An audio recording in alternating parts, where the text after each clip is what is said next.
بنعمل فلاش باك علشان عنصر الأمان. الجيش المصري من المصريين، والشرطة كمان مصريين. كتبت صفحة وائل غنيم، فخرجت مجموعة قليلة من المصريين بالفتن والإشاعات وأنشأوا فوضى.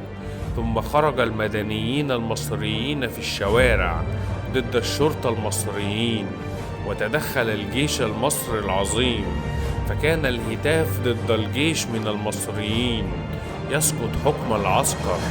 ثم انقسمت المدنيين المصريين إلى مجموعات من المصريين: 6 إبريل والإخوان والعلمانيين والأحزاب والمنظمات والمسيحيين. وانقسم المسلمين إلى تمرد وإلى تجرد، وحارب تجرد بعضهم وفتنة بين الناس والمسيحيين، مع تحركات ميليشيات إرهابية وتفجيرات واغتيالات في كل مكان ضد الجيش المصري والأقسام والنائب العام، وهجوم على الشرطة في الأقسام، وسلاح أبيض وآلي وطبنجات وسيوف، وفرد خرطوش وشطجن وقتل في كل مكان. وعملوا معسكرات في الشوارع وخيام ودشم حرب ومولوتوف.